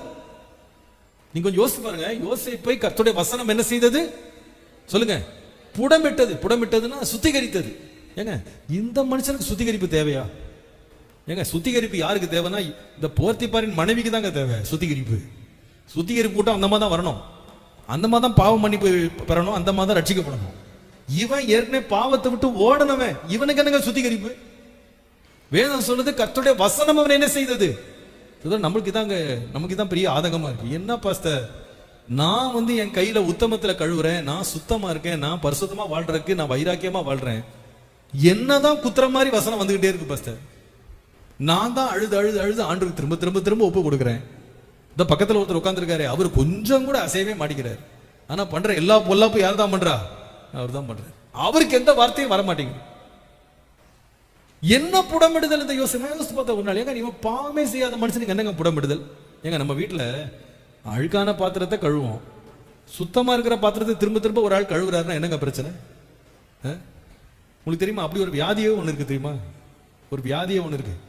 அவங்களால சுத்தமா திரும்ப திரும்ப கழுவாம இருக்கவே முடியாது, கழுவிட்டே இருப்பாங்க. இப்ப ஆண்டுக்கு வியாதியா பிடிச்சிருக்கு. சுத்தமா இருக்கிற யோசேப்பை திரும்ப திரும்ப சுத்திகரிக்கிறாராம், புடமிடுறாராம். என்னங்க புடமிடுதல்? நீங்க அவன் லைஃபை வாசித்து பாத்தீங்கன்னா ஒரு முக்கியமான காரியத்தை அவன் லைஃப்ல கர்த்தர் மாற்ற வேண்டி இருந்தது. நீங்க அதை கவனிங்க. நீங்கள் ஆதியாகமம் 37:5-6 பாருங்க. யோசேப்பு ஒரு சொப்பனம் கண்டு அதை தன் சகோதரருக்கு அறிவித்தான். அது நிமித்தம் அவனை இன்னும் அதிகமா என்ன செய்தார்கள்? பகைத்தார்கள். அவன் அவர்களை நோக்கி, என்னமா, நான் கண்ட சொப்பனத்தை கேளுங்கள். நான் கண்ட சொப்பனம், அந்த வார்த்தை கொஞ்சம் குறிச்சுக்கிடுங்க. நான் கண்ட சொப்பனம். சரி, திருப்பி இரண்டாவது சொப்பனம் வருது. இப்போ 9ஆம் வசனம் பாருங்க, ஆதியாகமம் 37:9. அப்பொழுது அவன் வேறொரு சொப்பனத்தை கண்டு தன் சகோதரரை நோக்கி, நான் இன்னும் ஒரு சொப்பனத்தை கண்டேன். இந்த ரெண்டு இடத்துலயும் பாத்தீங்கன்னா நான் கண்டேன், நான் கண்டேன். இப்படிதான் இவர் ஸ்டேட்மெண்ட் எப்படின்னா, நான் கண்டேன், நான் தரிசனம் பார்த்தேன், நான் சொப்பனம் கண்டேன், இப்படியே திரும்ப திரும்ப சொல்லிட்டு இருக்கிறார்.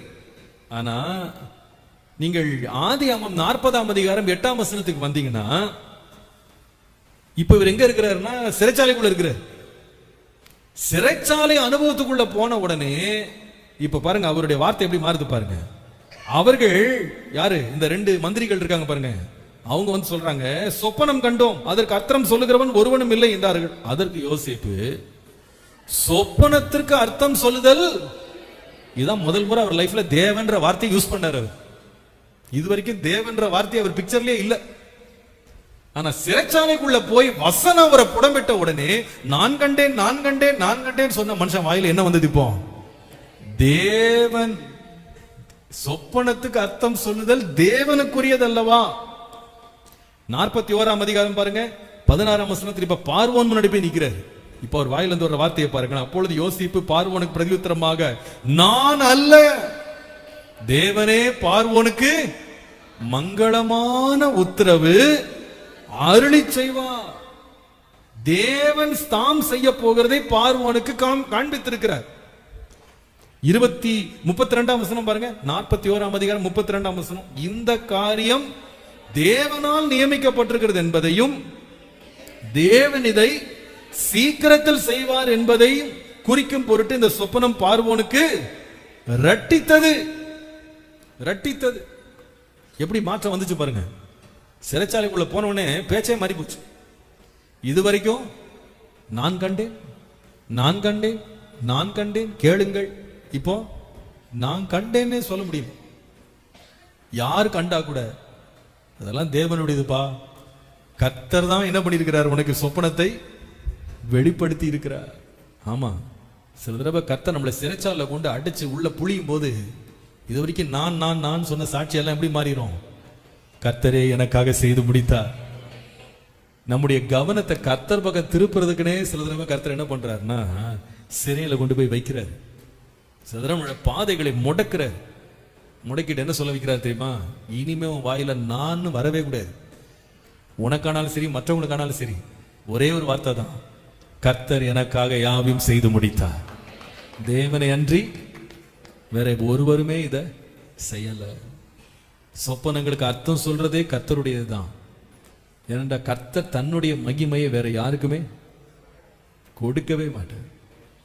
வேதம் சொல்லுகிறது, பெருமை உள்ளவனுக்கு தேவன் எதிர்த்து நிற்கிறார், தாழ்மை உள்ளவனுக்கோ. அப்போ நம்மளுக்கு இன்னும் அதிக கிருபை கொடுக்கணும்ன்றதான் தேவனுடைய நோக்கம். நாமே நம்முடைய பெருமையில் அழிஞ்சு போக கூடாதுன்னு கர்த்தர் சில என்ன பண்றாருன்னா, சில வேளையில பெரும் தோல்விகளை, பெரும் நெருக்கங்களை, இடுக்கங்களை கர்த்தர் நம்ம வாழ்க்கையில அவரே அனுமதிக்கிறார்ன்றதை மறந்துடாது. இது ஒரு டெம்பரரி சீசன் தான், இது மறந்துடாதீங்க. கர்த்தர் சில வேளை நம்மளை சில பாடங்களை கடினமா கற்றுக் கொடுக்கும்படி சில தடவை தேவன் என்ன செய்யறாருன்னா நெருக்கங்களுக்குள்ள கொண்டு வர்றார். அப்ப நம்ம கர்த்தருடைய வல்லமை நாம் புரிந்து கொள்வோம், தேவனுக்கு கனத்தை கொடுப்போம், தேவனுக்கு மகிமையை கொடுப்போம். நல்லா கவனிங்க, கர்த்தருக்கு மகிமையை கொடாமல் தனக்கு நேராக மகிமை திருப்புகிற சுபாவம் யாருடைய சுபாவம்னா தேவ சுபாவம் அல்ல, அது லூசிபருடைய சுபாவம். நான் ஏறுவேன், நான் உயருவேன், நான் உட்காருவேன். முடிவென்ன? இருக்கிற ஸ்தானமே போயிடுச்சு. தேவன் அவனை மேலது கீழே தள்ளிட்டார். பிசாசானவன் ஆதி மனிதனாகி ஆதாம் ஏவாளை சோதித்த பொழுது என்ன வார்த்தை சொல்லி சோதிச்சான்? இந்த கனியை மாத்த நீங்க புசிச்சீங்கன்னா உங்கள் கண்கள் என்ன செய்யப்படும்? திறக்கப்படும், தேவர்களைப் போல மாறி விடுவீர்கள். அவ்வளவுதான். இந்த மனுஷனுக்கு வந்த பெருமையில போய் தேவனுக்கு கீழ்ப்படியாம போய் இருந்ததெல்லாம் போச்சு, எல்லாம் போச்சு. அந்த அழிவை தாம் திட்டமிட்டவர்கள் மேல் பிசாசு கொண்டு வந்து விடாதபடி கர்த்தர் சிலவுல உருவாக்குறதுக்குனே சிலவுல நெருக்கமான இடங்கள்ல கர்த்தர் கொண்டு போய் வைக்கிறார். நான் யோசிப்பேன், ஆண்டவரே நீங்க தேவையை சந்திக்க தான் செய்றீங்க, அதை கொடுக்கறத மொத்தமா கொடுத்துட்டா எவ்வளவு நல்லா இருக்கும். ஒரே நாள்ல எங்க ஜபத்தெல்லாம் கேட்டு எங்களுக்கு பதில் அளிச்சு எங்களை இப்படி வருஷமெல்லாம் அழவிடாம இருந்தா எவ்வளவு நல்லா இருக்கும்னு யோசிக்க தோணுது. கர்த்தருக்கு தெரியும், இவனுக்கு மொத்தமா கொடுத்தா இவன் நம்ம பக்கமே திரும்ப மாட்டான்னு கர்த்தருக்கு தெரியும். அதனால என்ன பண்ணுவாருன்னா நெருக்கத்தின் பாதையில் நம்மளை கொண்டு போய் ஒடுக்கத்தின் அப்பத்தை புசிக்க வைப்பார். அப்போதான் நம்ம என்ன செய்வோம்னா, கர்த்தாவே நீரே தாங்கப்பா, நீங்க எல்லாம் என்னால் ஒண்ணுமே முடியாதப்பா அப்படின்னு கர்த்தர் பக்கம் திரும்புவோன்னு தெரியும் இல்லையா? பாஸ்டர் சுந்தரம் அவர்கள் ஏசிஐ சபையினுடைய ஃபவுண்டர், அவர் சொல்லுவாராம், நமக்கு ₹1 தேவை இருந்தா ஆண்டு 95 காசு தான் கொடுக்கணுமா. எப்படி? ₹1 தேவை இருந்தா 95 காசு தான் கையில் இருக்கணுமா. அப்போதான் மீதி உள்ள 5 காசுக்கு அவளுக்கா ஜோம் பண்ணுவோமா. ₹1 தேவையா இருந்து ₹1 கையில வந்தா கர்த்தரையும் மறந்துடுவோமா, தேவனையும் தேட மாட்டோமா. சில தடவை கர்த்தர் இந்த மாதிரி ஒரு சிறைக்குள்ள நம்மளை அடைச்சு வச்சுட்டு இவ்வளவு நாள் பேசிட்டு இருந்த நான் கண்டேன் நான் கண்டேன்ற வாயே என்ன ஆயிரும், இனிமே அந்த வார்த்தையை மறந்து போறபடி கர்த்தர் செஞ்சிருவார். இப்ப பாருங்க, மத்தவங்களை பார்த்தாலும் சரி, யாரை பார்த்தாலும் சரி, ராஜா முன்னாடி போனாலும் சரி, நான்ற வார்த்தையை அகராதியில இருக்கக்கூடாது. யாருதான் இருக்கணும்? கர்த்தர் மாத்திரமே இருக்கணும். அதுதாங்க கர்த்தர் நம்மை உருவாக்குறதுல பெரிய உருவாக்குதல். கர்த்தருக்கு மகிமையை செலுத்த, தேவனை மகிமைப்படுத்த ஒரு மனுஷன் பழகாத வரைக்கும் அவனுக்கு தேவன் மகிமைப்படுத்த ஸ்தானமே இல்லை. கர்த்தர் ஒரு மனுஷனை மகிமைப்படுத்தணும்னா எதிர்பார்க்கிற முதலாவது காரியம், முதல்ல நீ என்னை மகிமைப்படுத்து, என்னை கனப்படுத்து. என்னை கனம் பண்ணுகிறவனை நான் கனம் பண்ணுவேன். கர்த்தனை கனம் பண்றதுக்கு நம்முடைய இருதயம் திரும்பாத வரைக்கும் கர்த்தர் நம்மை கனப்படுத்த மாட்டார். இந்த சிறைச்சாலைக்குள்ள கர்த்தர் கொடுத்த ஒரு பெரிய அனுபவம் யோசேப்புக்கு என்னன்னு கேட்டா, ஆண்டவரே என்னை நீங்க உருவாக்குங்க, என்ன மாற்றுங்க.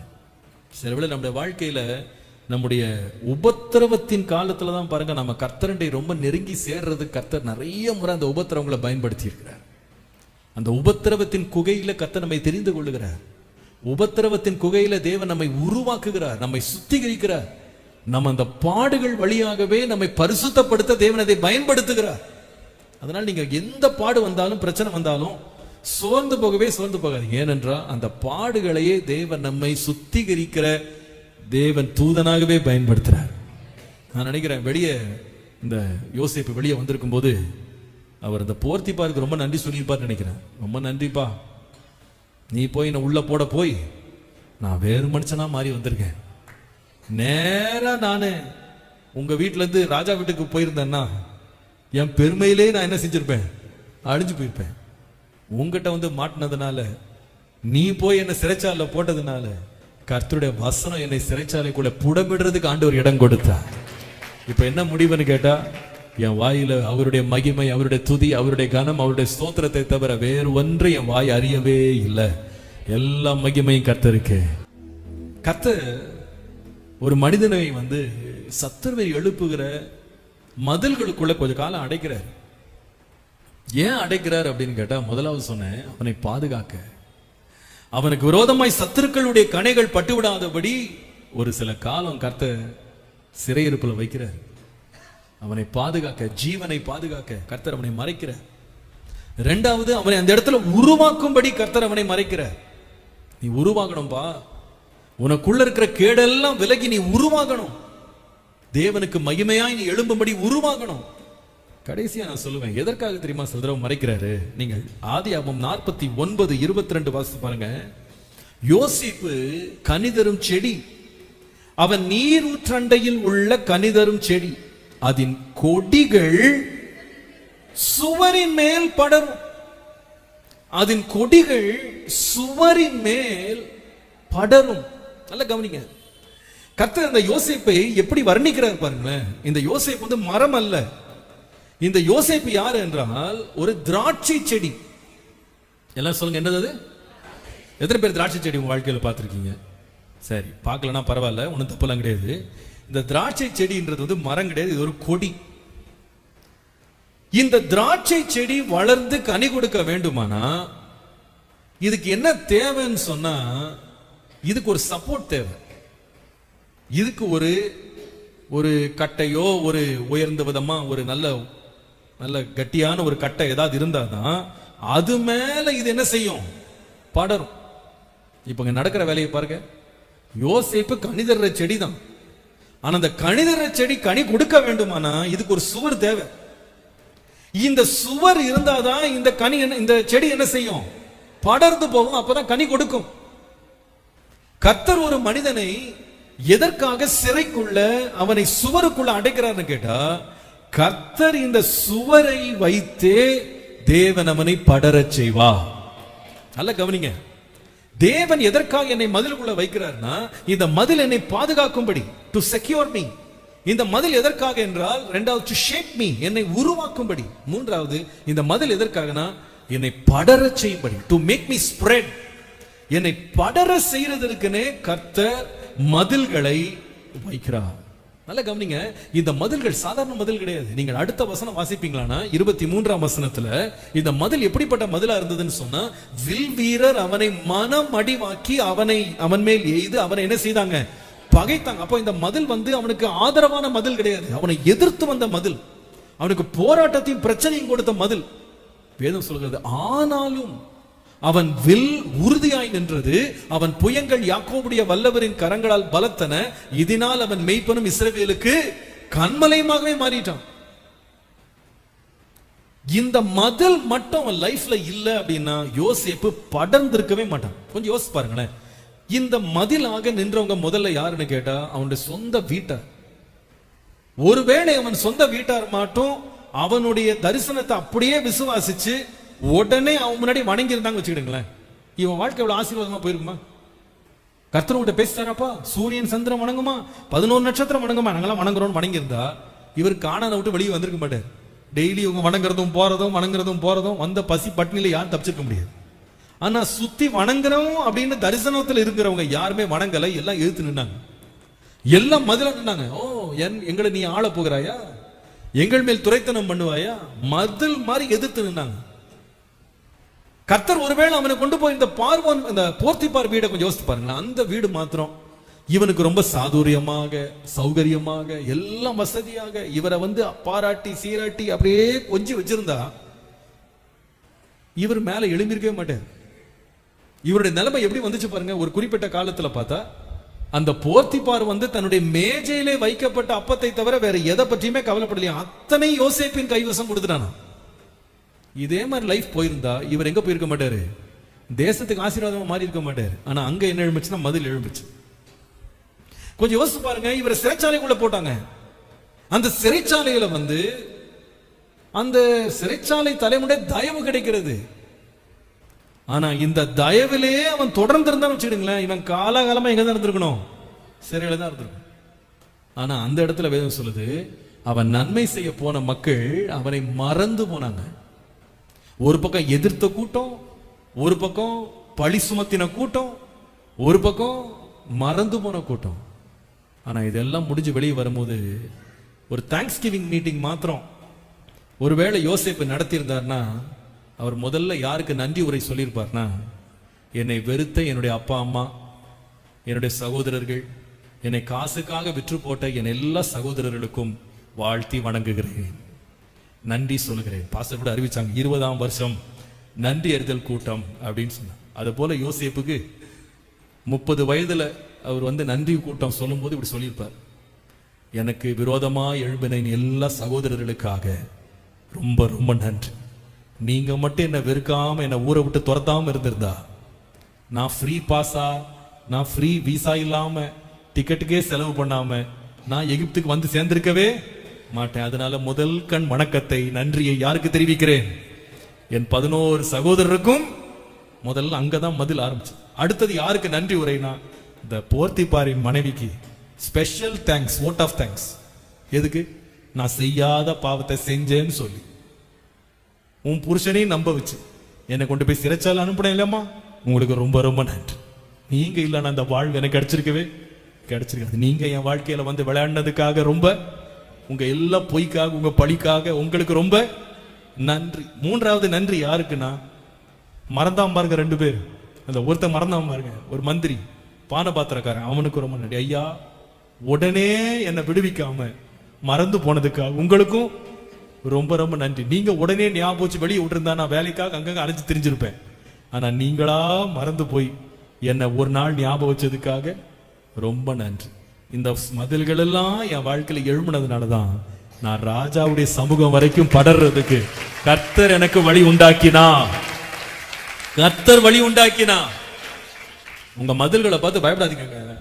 என்ன தீமை வந்தாலும், என்ன துன்பம் வந்தாலும், நீங்க தேவனோடு இருக்கிறீங்க அப்படின்னா அந்த தீமை தேவன் நன்மையாக மாற்றி தருவார்.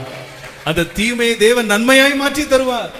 உங்களை பற்றி பொய்யா பேசுறாங்களா, பொய்யா புரளியா சொல்றாங்களா, ரொம்ப நன்றி சொல்லுங்க. ஆண்டவரே, இதுலயும் ஒரு நன்மை இருக்கப்பா, இதுலயும் ஒரு நன்மை இருக்கப்பா, இதெல்லாம் நன்மையா எனக்கு முடிய பண்றீங்க, என்ன அடுத்த லெவலுக்கு என்ன கொண்டு போறீங்க, அதற்காக உமக்கு ரொம்ப நன்றி ஆண்டவரே, ரொம்ப ரொம்ப நன்றி அப்பா, உம்மை நான் துதிக்கிறேன், உமக்கு நன்றி சொல்றேன். ஏன்னா எனக்கு எந்த தீமை நீங்க செய்யவே மாட்டீங்க, எல்லாமே நன்மைக்காகவே செய்வீங்க. இன்றைக்கு நம்ம எதற்காக ஆண்டுக்கு நன்றி சொல்லணும்னா, ஆண்டவரே எனக்காக எழுப்பின எல்லா தடையான மதில்களுக்காக உமக்கு நன்றி. ஆமாங்க, இன்னைக்கு காலையில் அப்படி நன்றி சொல்ல ஆரம்பிச்சிடணும். நம்ம என் முன்னாடி இருக்க மதில்களை பார்த்து நான் பயப்பட வேண்டியதில்லை. ஏனென்றா இந்த மதில்களே என்னை படர செய்கிற, என்னை பலப்படுத்துகிறதாக என்னை மாறப்போகிறது, எனக்கு சப்போர்ட்டா மாறப்போகுது. நீ செய்ய போற எல்லா நன்மைக்காக உமக்கு மனதார நன்றி சொல்லுவேன். ஹல்லேலூயா.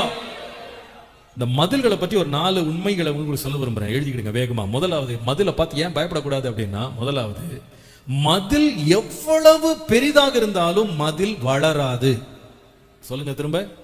மதில் எவ்வளவு பெரிதாக இருந்தாலும் மதில் என்ன செய்யாது? வளரவே வளராது. அதனால மதிலை பார்த்தாலும் பயப்படாதீங்க. ஒரு காம்பவுண்ட் வாலை கட்டினீங்கன்னா வருஷம் வருஷம் காம்பவுண்ட் வளர்ந்துகிட்டே இருக்குமா? வளராது. ஆனா நீங்க யாருன்னா கனிதரும் செடி, நீங்க வளருவீங்க, மதில் வளராது. அது எழும்பும், ஆனா போக போக அது என்ன ஆயிடும்? உடைஞ்சு போயிடும். அது வளராது, அது அப்படியே நின்று போகும். அதுக்கு ஒரு வளர்ச்சிக்கு ஒரு எல்லை இருக்கு. உங்களை எதிராக வர்ற மதிலை பார்த்துட்டு ஐயோ இவங்க எழுப்பிட்டாங்களே, பயப்படாதப்பா, அதுக்கு ஒரு அளவு இருக்கு. ஆனா நீயோ அதன் மேல் படர்ந்து போவாய். ஹல்லேலூயா. மதில் வளராது. 2வது, மதில் பத்தி நீங்க கற்றுக்கொள்ள வேண்டிய முக்கியமான ஒரு சத்தியம் என்ன தெரியுமா? இந்த மதில்கள் காலப்போக்கில் பலவீனம் அடையும். காலப்போக்கில் பலவீனம் அடையும். முதல்ல நீங்க பார்க்கும்போது பார்த்தா அந்த மதில்லாம் ரொம்ப பிரம்மாண்டமா தெரியும், ரொம்ப பெருசா தெரியும், ரொம்ப பலமா தெரியும். ஐயோ அதெல்லாம் எதிர்க்கவே முடியாது அப்படின்ற மாதிரி தெரியும். காலம் போக போக போக மதில்ல கிராக் விடும், மதில் உடையும். உலகத்திலேயே ரொம்ப நீண்ட மதில் அப்படின்னா கிரேட் வால் ஆஃப் சைனான்னு சொல்றாங்க இல்லையா? சீன வால் தான் உலகத்திலேயே பெரிய சுவர்னு சொல்றாங்க. இந்த சுவரை வந்து மேல ஆகாயத்திலிருந்து சேட்டலைட்ல இருந்து பார்க்கும்போது இந்த சுவர் தெரியுதான், அந்த அளவுக்கு பெரிய சுவர். ஆனா நீங்க போய் பாருங்க, சைனால போய் பார்த்தா சொல்றாங்க பெரும்பகுதி சுவர் வந்து உடைஞ்சு கிடக்கான், சிதிலம் அடைஞ்சு கிடக்கான், எல்லாம் நொறுங்கி போய் உடைஞ்சு போய் எல்லாம் பராமரிப்பு இல்லாம பாழாய் கிடக்கான். ஆமா, இதான் மதில். மதில் காலமாக ஆக ஆக பலவீனம் அடையும். ஆனா நீங்களும் நானும் யாருன்னா மதில் அல்ல, நாம் கனிதரும் செடி. போக போக பலவீனம் அடைய மாட்டோம், போக போக பலன் கொண்டு முன்னேறுவோம். ஹல்லேலூயா. மதிலை கண்டு பயப்பட வேண்டாம். 3வது, மதிலை பற்றி முக்கியமான ஒரு சத்தியம், இந்த மதில்கள் நாம் கனி தருவதற்கு நம்மை தாங்கி பிடிக்கிறதா கர்த்தர் மாற்ற. இந்த மதில் இல்லைன்னா கொடி வந்து மேல எழும்பவே முடியாது. சிதறவு நீங்க ஆண்டவரே மதிலை அகற்றோன்றீங்க, அர்த்தம் இருக்கட்டும்பா, அது இருக்கட்டும்பா, அதுதான் உனக்கு தேவை, அது இருந்தாதான் நீ மேல எழும்ப முடியும். ஆனா தடையோட கிடப்ப. நீங்க உன்னை பற்றி நான் எல்லாரும் அறிய பண்றதுக்கு அந்த மதில தான் வச்சிருக்கேன். நீ தரையோட கடந்தவனா ஊரெல்லாம் தெரிய பண்றதுக்கு ஃப்ரீ அட்வர்டைஸ்மெண்ட் இந்த மதில் தான். இந்த மதிலுக்காக ரொம்ப நன்றி சொல்லு. உன்னை பற்றி நிறைய பேர் தெரிஞ்சுக்கிடுவாங்க. நீ கீழே இருந்த உன்னை மேல தூக்கி வைக்கிறதுக்கு கர்த்தர் மதில்களை பயன்படுத்துகிறார். என்னுடைய கனிதரும் வாழ்வுக்கு பயனுள்ளதாகவே இந்த மதிலை மாற்றுகிறார். நாலாவது முக்கியமான ஒரு காரியம் மதிலை பற்றி சொல்லும் பொழுது, இந்த மதில்கள் தேவனாலே மேற்கொள்ளப்பட வேண்டும். தேவனாலே. சங்கீதக்காரன் சொல்றார், உம்மாலே ஒரு சேனைக்குள் பாவேன், என் தேவனாலே ஒரு மதிலை. ஆமா, மதில் வரும்போது எப்படி தாண்டிட முயற்சி செய்யக்கூடாதுன்னா, நம்ம பலத்தில் எழும்பிடக்கூடாது. என்ன தடை பண்ணீங்களா, நான் என்ன பண்றேன் பாருங்கன்னு எழும்பிடக்கூடாது. யோசேப்பு அதை நல்லா கற்றுக்கொண்டான் பாருங்க. மாம்ச பலத்துல எழும்பிடக்கூடாதுன்றதுல ரொம்ப தெளிவாக இருந்தான். ஆம், என்றைக்கு நமக்கு எதிராக வருகிற மதில்களை நாம மாம்ச பலத்துல எதிர்த்து மேற்கொள்ளலாம்னு எழும்புறோமோ நாம வீக் ஆயிடுவோம். நாம யுத்தத்தை யாற்ற விடணும்னா கர்த்தத்தை விட்டுறணும். கர்த்தத்தை விடுவோமானா இந்த மதில்களாலேயே தேவன் நம்முடைய வாழ்க்கை இன்னும் மேன்மைப்படுத்துவா. கர்த்தர் எனக்காக யுத்தம் செய்யறதுக்கு நான் இடம் கொடுப்பேன். ஆனால் நிச்சயமா நான் சொல்லுவேன், இந்த மதில்கள் எனக்கு முன்பாக ரொம்ப நாள் நிக்காது. அந்த மதிலையே தேவனாலேயே தாண்டி விடுவேன். உங்க வாழ்க்கையில தான் மதில வந்து நிக்குதா? யாராவது நிக்கிறாங்களா? கவலைப்படாதீங்க. யுத்தத்தை கர்த்தர்ட்ட கொடுங்க. நீங்க என்ன கொண்டு போங்க ஆண்டவரே, இவர்கள் எல்லாரும் கடந்து செல்ல நீங்க உதவி செய்யுங்க. பழிக்கு பழி வாங்குறது என் வேலை இல்லை. உம்முடைய கரத்துல கொடுக்கிறேன், உம்முடைய கரத்துல கொடுக்கிறேன். கர்த்தருக்கா நான் காத்திருக்கிறேன். கர்த்தர் இந்த மதில்களை தாண்ட பண்ணுவே. நான் எதிர்த்து போக மாட்டேன். நீங்களே தாண்ட வைப்பீங்க, நீங்களே உயர்த்துவீங்க. என் சத்துருக்கள் பார்க்கும் பொழுதே கர்த்தர் மதில்களை தாண்ட பண்ண உண்மை உள்ள தேவனாய் இருக்கிறீர், உண்மை உள்ள தேவனாய் இருக்கிறீர், உண்மை உள்ள தேவனாய் இருக்கிறீர்.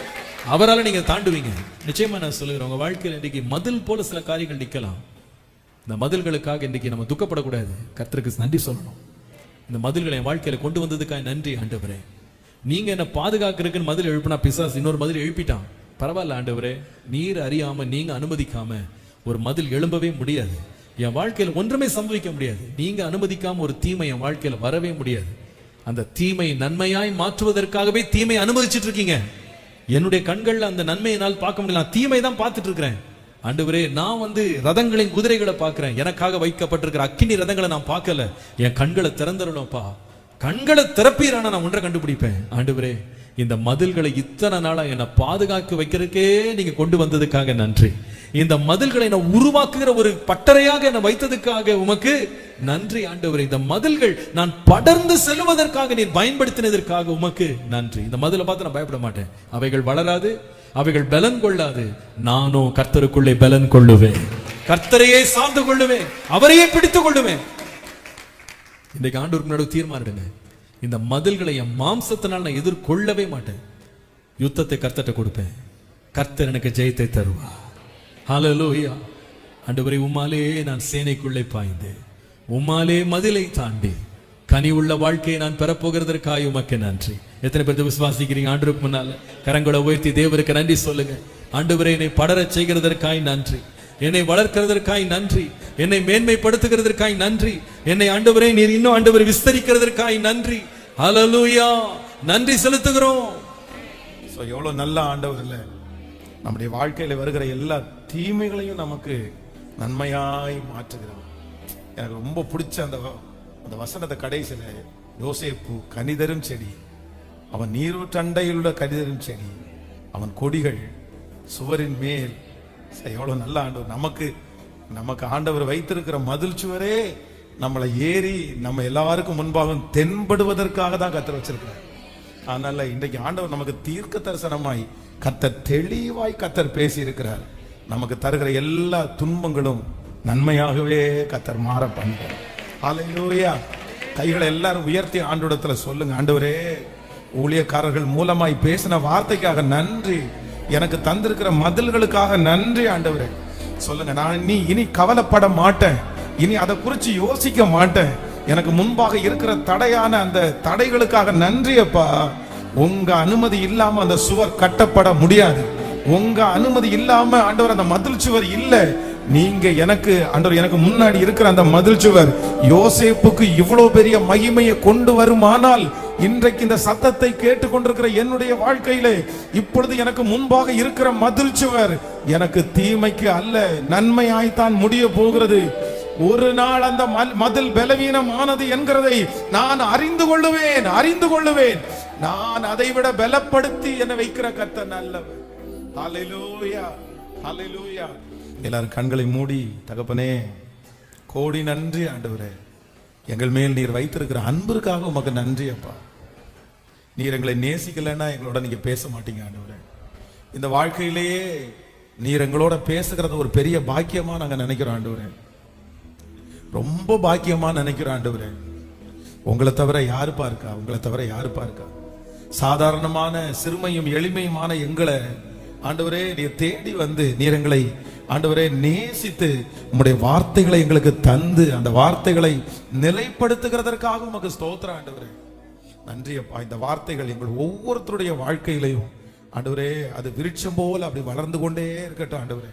ஆண்டவரே இன்றையோடு இதை மறக்கிறதுக்கு இல்லை, நாங்க இந்த உலகத்துல வாழ்கிற வரைக்கும் எந்த சூழ்நிலை வந்தாலும் எங்களை சுற்றி மதில் சுவர்களை சத்துரு கட்டி கொண்டிருக்கும் போது நாங்க உடனே நினைக்கணும், இந்த செய்தி எங்களுக்கு உடனே ஞாபகம் வரணும், இந்த வார்த்தையை நீங்க உடனே எங்களுக்கு ஞாபகப்படுத்தி இந்த மதில் சுவரை பார்த்து பயப்பட வேண்டாம் என்கிற அந்த தைரியத்தை கர்த்தர் எங்களுக்கு உங்களை சந்திக்கிற வரைக்கும் இந்த உலகத்துல எங்களுக்கு இந்த வார்த்தை நிலைப்படுத்த போகிறதற்காய் எங்களுடைய கரங்களை தட்டி நாங்கள் உமக்கு நன்றி பலிகளை ஏறெடுக்கிறோம். உம்முடைய வார்த்தைகளுக்காக நன்றி அப்பா. உம்முடைய வார்த்தையை பேசின நம்முடைய பிள்ளைக்காக நன்றி ஆண்டவரே. நீங்க கொடுத்த எங்களுடைய அன்பு ஊழியக்காரர் ஆண்டவரே, எங்க ஐயாவை ஆண்டவரே, பாஸ்டர் அம்மாவை, பிள்ளைய கர்த்தர் இன்னும் கோடிகளுக்கு நீர் பயன்படுத்த போகிறதற்காக உமக்கு ஸ்தோத்திரம் ஆண்டவரே. நிறைய ஊழியர்களை உருவாக்குறதற்கு அவர்களை அக்கினி ஜுவாலையாய் கர்த்தர் பயன்படுத்த போகிறதற்காக உமக்கு நன்றி அப்பா.